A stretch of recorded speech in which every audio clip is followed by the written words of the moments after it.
What's going on? Welcome to Tech with Sean, and today we're checking out Lenovo's Legion Slim 5 14.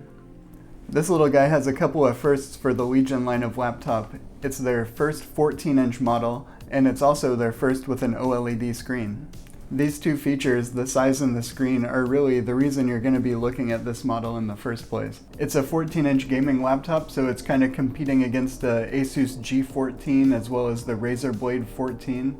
It is kind of compelling. It stands out from the others in certain ways, and it also has some drawbacks in other ways, so let's go through what the system and specs are like, and then we'll check out some gameplay, and then I'll let you know my final thoughts. The laptop itself is right in line with the rest of the Legion series this year. You have that kind of dark gray chassis. It is metal on the top and bottom, but then the deck, like the keyboard deck side, is plastic. Pretty decent keyboard and trackpad. It's a little bit smaller because it is a little bit smaller of a laptop, but it's totally functional. They did kind of go crazy with the sticker bombing look. They have all types of different stickers on there, so I feel that look might be a little outdated these days, but they gave you a head start if you're into it.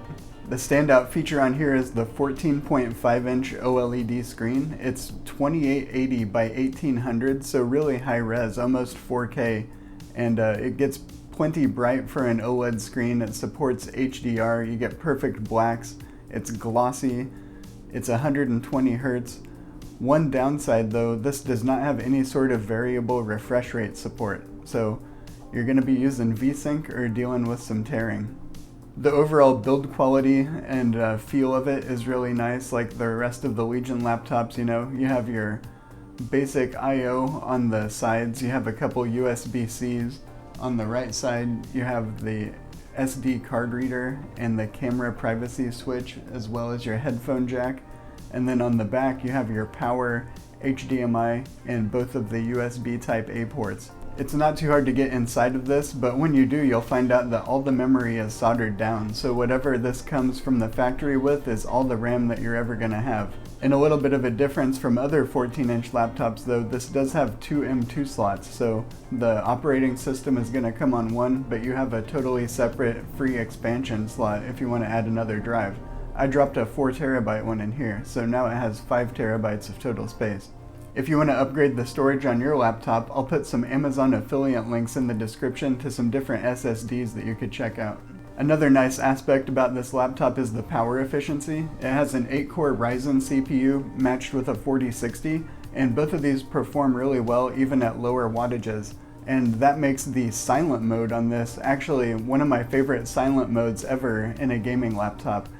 Even when you turn these down a little bit, you can still play almost any game out there. Not just esports stuff. I was playing AAA type games like Forza Horizon 5 at 60 frames per second on pretty decently high settings, and the system was remaining quiet the whole time, and I was really impressed. I wish more gaming laptops would focus on making an actual usable silent mode that you could use without having the fans blaring if you still want to play some games. The price is also really competitive on this. I've seen it selling for around $1,500, but Best Buy has had this on sale for closer to like $1,100, and I actually picked this up open box for like $1,013, so it is pretty cheap considering you're getting the OLED screen, the 4060, the two M2 slots, and some of the other features, I think. There are some negatives to the system though. It's not all perfect over here in 14-inch laptop world. We are dealing with that soldered memory that I mentioned, and that is kind of a big deal because 16 gigabytes that this ships with is not the most memory, and never being able to upgrade it is going to limit the viability of this in the future. It is available to be configured with 32 gigs if you order directly from Lenovo, but at least the models that I've seen at Best Buy, those all had 16 gigabytes, so I imagine those are pretty popular out there. Another downside is that lack of variable refresh rate. There's no FreeSync or G-Sync, and in a gaming laptop, a lot of people find that as a pretty vital feature. It is pretty slim and small, and I will say that when you put it on performance mode, it does get kind of warm. It pulls up to 105 watts, I believe, on the 4060 in performance mode, and so the fans definitely ramp up some, but I've seen the temperatures on the GPU get up into the 80s, And in my experience, they got a little bit more stuttery when it was in performance mode. I think just because that GPU was getting really hot and starting to throttle a little bit. And I found that mini games, I get a smoother experience if I play it on the auto or quiet mode compared to performance. Now, if you set a frame cap or something, that's not going to be as big of a deal because you're not going to be pushing the limits all the time. So if you did set like a frame cap and run it on performance, that might be a good way to go too. But just letting it run unleashed on performance mode, it does get a little bit hot and loud. And one other con is the speakers on this thing. You know, for as great as that screen is, the speakers are really not great. They're overwhelmingly average, I would say. There's not much bass there. You can hear the voices okay. You can dink around with the Nahimic software and try to equalize it a little bit better for whatever kind of media you're using, but it's never going to be an impressive sound experience. So that's a look at the laptop chassis and hardware and everything. Now let's jump into some benchmarks, and it's a gaming laptop, so let's see how it does in some games. First up, let's check out 3D Mark Time Spy, and running on the performance profile, we get 10,601. That's pretty decent for a 4060 system. Then dropping down from performance to the auto profile, we only lose about 1,000 points, and we get 9,481. And then dropping down again to the quiet profile, we still get almost 9,000 points. And that's really impressive, in my opinion, to be able to get that kind of performance on the quiet profile. Here we have Forza Horizon 5, running this on the high graphics preset at the native resolution, but with DLSS set to quality and frame generation enabled. Did a good job getting us some smooth racing gameplay here in the benchmark, and we came in with an average of 106 frames per second. And that's going to be a pretty good experience here on this 120 Hz OLED screen. I was also able to maintain 60 frames per second in this game running on the quiet profile by just tinkering with a couple of settings, so if you want to play on a more quiet kind of setup, you definitely can. Next up, I ran the GTA 5 benchmark, and we have this on some pretty high settings, running it at the native resolution. And despite that high pixel count, this 4060 did a pretty good job, and we got right around 100 frames per second in most of this benchmark. This is an older game, but it's a big open world, and it looked really nice on the OLED screen, so I think that you're going to have a good time playing GTA 5 on here. Whether it holds up as well to GTA 6, that may be another question, but we're still a ways off from having to worry about that, unfortunately. Next up is Red Dead Redemption 2, running this mostly on ultra and high settings, and we do have the resolution set to native, but we are going to run it with DLSS balanced. And again, this Legion 5 Slim 14 does a good job here with RDR2. It's not really breaking too much of a sweat here in these AAA games. We're getting well over 60 frames per second, so you could adjust some of the settings back there if you wanted to, but you could also cap it at 60 and have a really good experience like this. Pretty impressive results from this little Legion with a 4060, I think.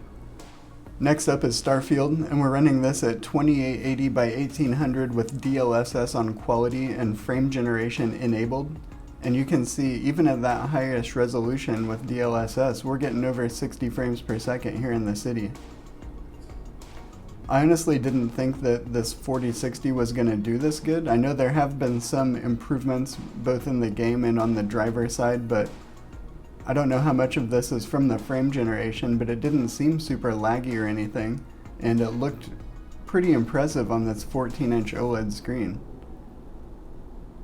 So yeah, definitely Starfield is a go on this Legion 5 Slim 14. Next, I fired up some Elder Scrolls just to check it out, and this is running on the quiet power mode, and we have this at the full native resolution running on the ultra settings. You can see here it's basically 60 frames per second all the time. We are dropping to 59, once in a while 58. And if you wanted to have a totally smooth 60, you could just bump it up to the auto profile. But yeah, this is an older game, but running at that super high resolution on the quiet profile, I thought this performance here was pretty impressive. You can see it's only pulling around 45 watts on the GPU. Skyrim's still a great game though, as we all grow old waiting for Elder Scrolls 6.